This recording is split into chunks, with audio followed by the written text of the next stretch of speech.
Hello, সবাইকে welcome জানাচ্ছি Rinku from California ব্লগে আরও একবার। আশা করছি আপনারা সবাই খুব ভালো আছেন, আমরাও খুব ভালো আছি।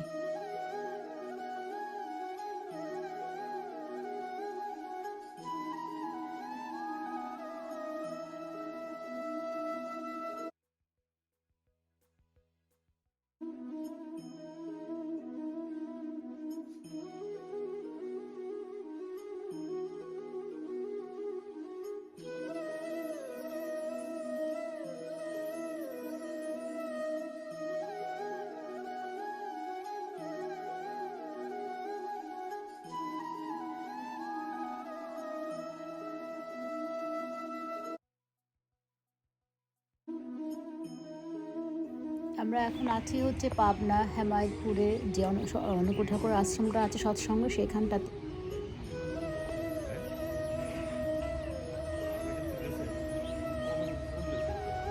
এই অনুকূল ঠাকুরের আশ্রমটি পাবনা যে মানসিক হাসপাতালটা আছে তার পাশে একদম।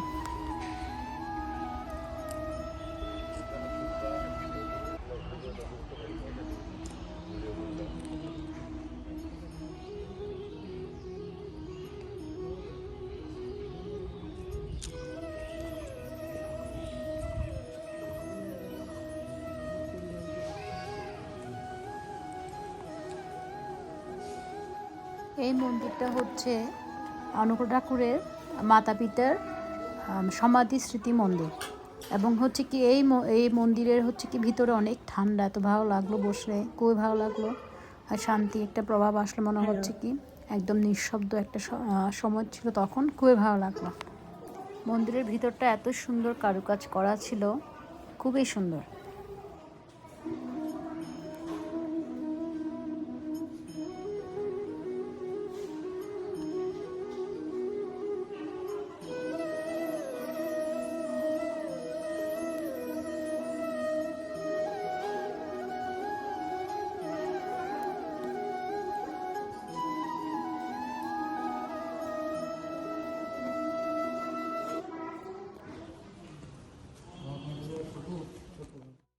এত সুন্দর জায়গা, ভাবলাম কিছু ছবি তুলি ওখানে।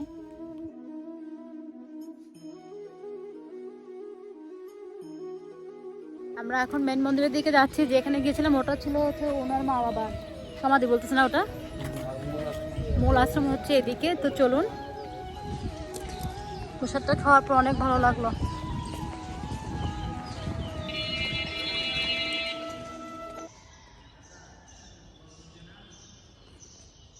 এটা হচ্ছে মূল মন্দির।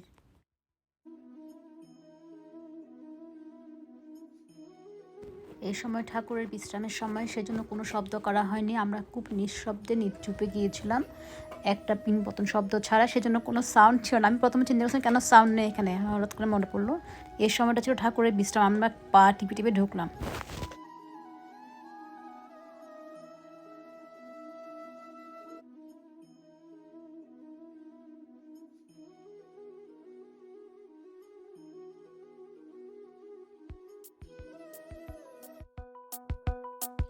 অসাধারণ সুন্দর পরিবেশ, প্রচুর সবুজ, খুব সবুজ।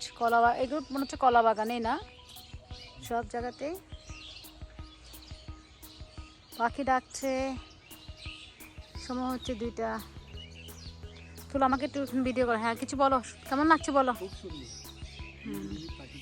খুবই ভালো লাগছে।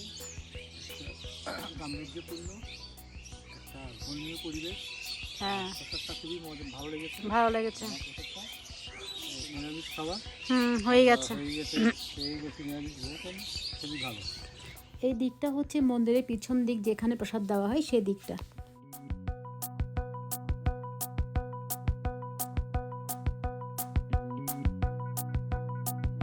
আপনাদের জন্য ওয়েলকাম। হ্যাঁ, সবাই এখানে আসবেন, খুব ভালো লাগবে আপনাদের সবার। আর তুমি কিছু বলো, কেমন লাগলো অনুকূল ঠাকুর আশ্রমটা? খুবই ভালো লেগেছে।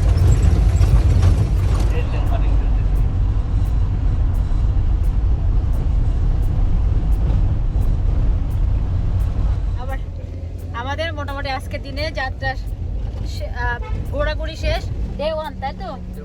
ডে 1-এর ঘোরাঘুরি শেষ। আজকে আমরা অনেক ঘুরলাম, এখন চলে যাচ্ছি ঈশ্বরদী হোটেলের ওখানে, না নাকি? ঈশ্বরদী টাউনে, ঈশ্বরদী খুঁজে তারপর হ্যাঁ ঈশ্বরদী টাউনে যে কোনো একটা হোটেল খুঁজে নিয়ে তারপর আমরা আমরা সীমান্ত ধরে সৈয়দপুর চলে যাবো। হ্যাঁ রাত 1টার সময় আবার বের হবো। রাত 1টা ট্রেন তো না, সীমান্ত এক্সপ্রেস ট্রেনে করে আবার সৈয়দপুর চলে যাবো। সৈয়দপুরের উদ্দেশ্যে কখন পৌঁছাবো আমরা? কয়টা দিকে পৌঁছাবো? 5:30 ভোর 5:30 পৌঁছাবো। তো ঠিক আছে, সবাই ভালো থাকেন। আবারও দেখা হবে ডে 2 আর একটা ব্লগে। সে পর্যন্ত টাটা।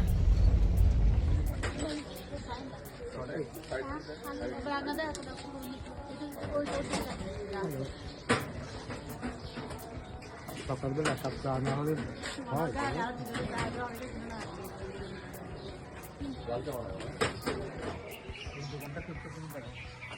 আমরা কালকে রাত্রে ঈশ্বরদী থেকে ট্রেন ধরে আমরা চলে আসলাম হচ্ছে সৈয়দপুরে। এখন বাজে হচ্ছে 6টা, একটু একটু সকাল হচ্ছে।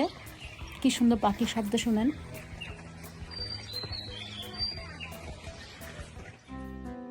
সৈয়দপুরের এই জায়গাটা হচ্ছে রেলওয়ে হাসপাতাল। এখানে আমরা এসেছি কারণ হচ্ছে ওর মামার বাবা কাকারা ছোটোবেলা থেকে এখানে বড় হয়েছে, তো ওদের সে পুরনো স্মৃতিগুলো একটু ভালো লাগা, ইমোশনাল হয়ে যায়, তো সেজন্য একটু আসা।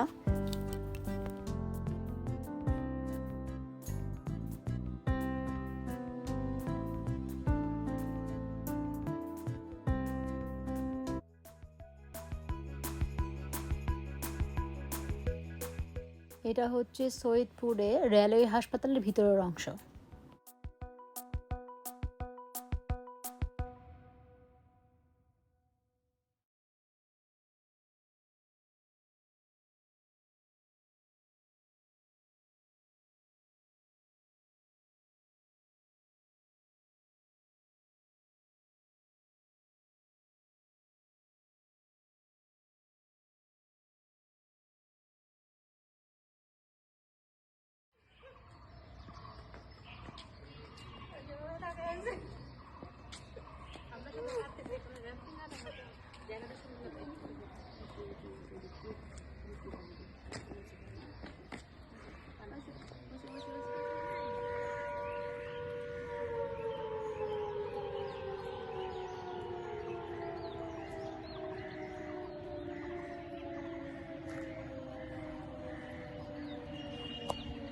এটা হচ্ছে জিন্না মাঠ।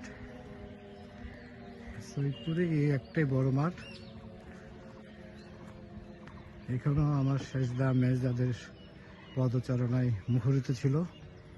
তারা খেলাধুলা করতো, এই মাঠটাতে তারা ফুটবল খেলতো।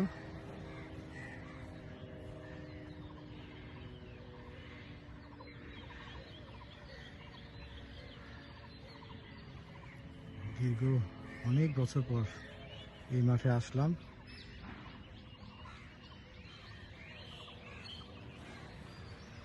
পাশে ওদিকে দেখা যাচ্ছে সৈয়দপুর পাইলট বালিকা উচ্চ বিদ্যালয় ও কলেজ। এটা আগে স্কুল ছিল, পরবর্তীতে কলেজে হয়েছে। আজকে এই পর্যন্ত। সবাই খুব ভালো থাকবেন, সুস্থ থাকবেন। আবারও দেখা হবে আরেকটা নতুন ব্লগে। আপনাদেরকে নিয়ে যাবো হচ্ছে দিনাজপুর কান্তজি মন্দির আর হচ্ছে রামসাগর দিঘিতে। আমার মনে হয় সবাইকে টাটা। যেটাকে বলে আর কি, না ছোটদা ছায়া কোনো পরিবেশ যাকে বলে আর কি, একদম সেটা। সকালে এখানে আরো সবুজ